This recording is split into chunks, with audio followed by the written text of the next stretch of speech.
Hello everybody and welcome to another video. Today I'm going to be doing a little bit of a creative agency Q&A. So I put up an Instagram story a couple of days ago where I let you guys basically ask me whatever you want about the creative agency business model or content agency business model.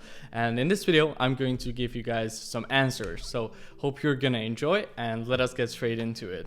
So the first question is how to get the knowledge to start, where and what. Obviously, this is going to really depend from person to person. So I would say if you have a decent sized budget, like, at least a couple grand, like 3-5 grand, whatever, I would definitely go and try to find someone who is, running a creative agency or ran one in the past, and try to get like one-on-one help from them. I think that's like usually the fastest way to progress. But if you don't really have, a budget that you can allocate towards learning, or you have a lower one, if you have a lower one, you can go for courses instead of one-on-one help. And if you don't have at all, then you can obviously just use YouTube, free resources on the internet, books, which are very, cheap. That's pretty much it. I mean, at the end of the day, you can learn everything from the internet. The only thing is the information is not filtered and organized. That's why I personally still, buy courses and mentorship and coaching, because I know that when I pay that money, I'm going to be progressing at an extra fast pace, because that information is already filtered and kind of like tailored towards me and my exact situation. So it's going to be a lot more, usually a lot more efficient than if I were just to, look on the internet and try to find it and spend hundreds of hours searching for the right exact information. That's pretty much my answer in a nutshell. You can learn, however you want to. If you have a good budget, I recommend mentorship programs, coaching, stuff like that. That's one-on-one, where you get access to someone who has, experience running a creative agency.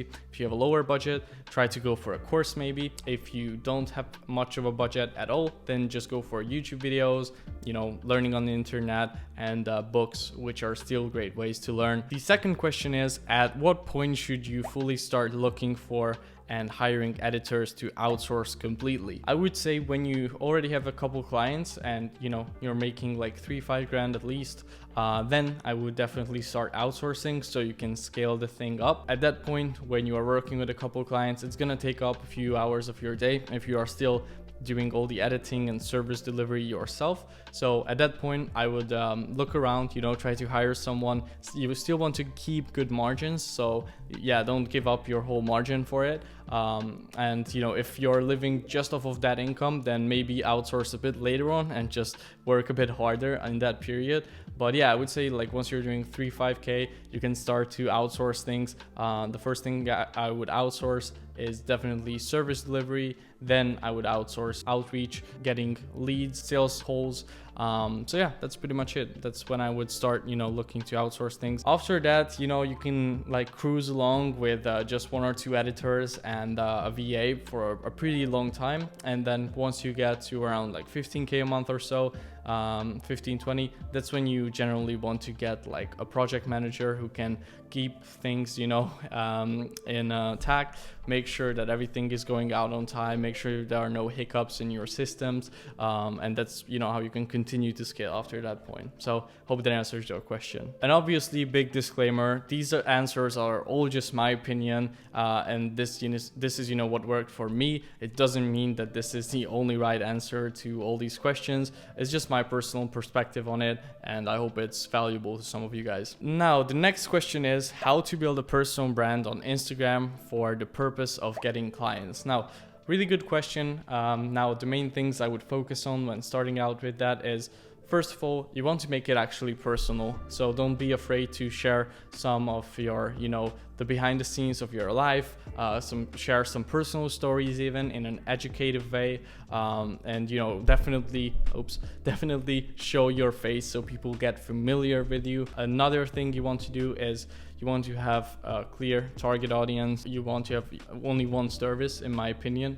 And so this way, the content that you can start sharing is really catered towards a specific group of people that, you are trying to help. And this way you can start sharing videos, tricks and tips that are solving their issues and that are actually giving them value. So this way you can build up trust with them, and even with a small account you can still get a lot of clients and make a lot of sales. For example, one of our students at Clients for Creatives, Pablo, he started his personal brand on Instagram a couple months ago because I recommended him to do it. I told him that it was going to help his agency a lot, and basically in the last like 4 weeks he closed over $12,000 worth of deals from his Instagram with like 300 followers. So that is the power of building a niche small personal brand. A couple of things I would also keep in mind is like, you know, stick an upload schedule and stay consistent with it. Put up long form copywriting stuff as well where you actually give value. Definitely use reels. They get a lot of engagement and organic reach right now. So yeah, but at the end of the day, you just gotta go for it and get started with it, right? The next question is, what do you use for project management? Now, the software I personally use is mainly just Notion, but also you can use Monday.com, Asana, like all of these work, and all of them work pretty similarly.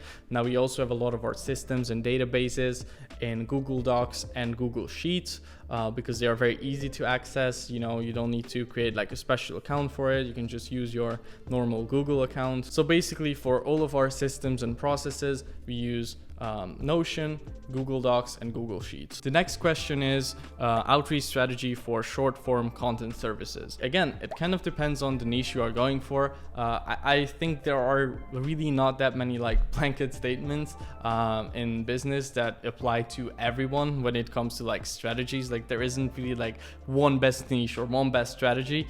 It's more so about like what's the best one for you that you have a lot of knowledge on, so you can actually help your target audience and help your customers get them great results, and then your business is definitely going to grow. Like if you can bring someone like an insane ROI with your service, like they pay you $1,000 and you make them 10,000, 20,000 back every month, like your business is gonna grow no matter what, because they're gonna tell their friends, and it's gonna be insanely easy for you to market if you can actually get good results, right? At the end of the day, like Instagram DMs work, emails work, LinkedIn works, all of these work. You just need to actually put in the work for it to work, right? That was a lot of works, but this is so true in my opinion. Like I was just having this conversation yesterday on our weekly call in the program, and basically like we were just discussing how the main thing and the main reason why most people don't get results with cold outreach is they are not doing enough volume. Like if you do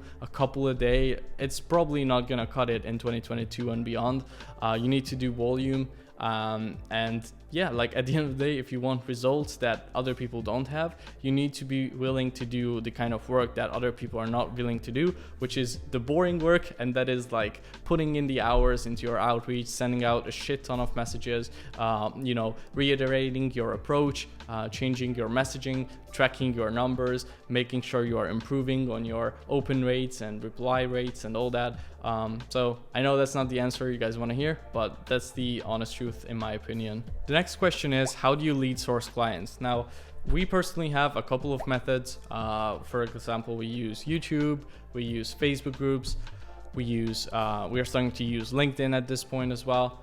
So there are a lot of different ways you can find potential clients to work with. But for me, the best one that worked for me was YouTube, because that's where I was spending the most time on. That's where I was most familiar with how to find people who I could work with. I could kind of like spot how much someone was making from their channel, because I have been in the space for, 5 years plus. I can tell like if a channel is healthy, if they have good engagement, if they have a program, like what kind of percentage they are probably converting at, and so on. So I would say for lead sourcing as well, just like with outreach methods, there are many ways you can go about it.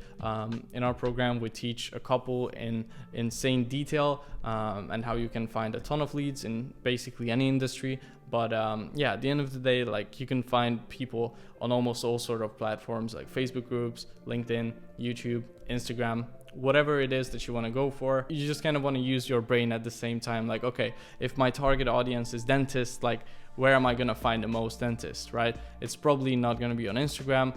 Facebook groups might be a better shot for you. But if you're going after YouTubers, for example, then YouTube and Instagram is going to be a great way to find them. So you just want to make sure you use your like critical thinking abilities as well, and kind of like put yourself in the mind of your ideal customer and like think about where you would spend your time if you were them. The next question is, what are the steps that must be taken to ensure that I deliver and create quality content to my clients? At first, if you are doing the service delivery yourself, you definitely want to do a lot of practicing with video editing, creating thumbnails. So you want to spend a lot of your time learning Premiere Pro, learning Photoshop, Lightroom even. You want to learn these softwares, and you want to spend a lot of time honing in your skill sets, watch a lot of tutorials. Even I have a couple of them on my channel. There is so much material out there when it comes to learning creative work. So just don't be lazy with it. Spend like 2, 3, 4 hours a day mastering your craft as a video editor, and that's the first step, to ensure that you can deliver and create them great results. Also learn how the different social media platforms work, learn the TikTok algorithm, learn about Instagram, learn about YouTube, how to do SEO, and so on. Again, there are so many resources, even for free online, that you can use to learn these things. Other than that, if you are later on going to be outsourcing some things and working with some contractors, then I would say the biggest thing you can do to make sure your quality is going to be still good is to charge high ticket prices, so you have enough margin to hire great editors and great graphic designers.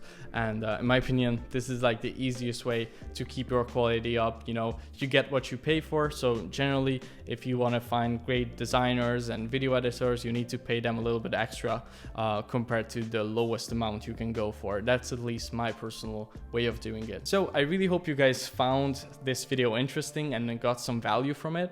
Now, if you want to get some personal help from me and my business partner Greg, we have a business called clientsforcreatives.com, where we have people who are freelancers or creative agency owners doing 1 to 5K a month to scale to 6 figures a year and beyond. So if you're interested in that, go ahead and click the link in the description below to schedule a one-on-one call with me. And until then, hope you guys enjoy this video, and I will see you guys next time.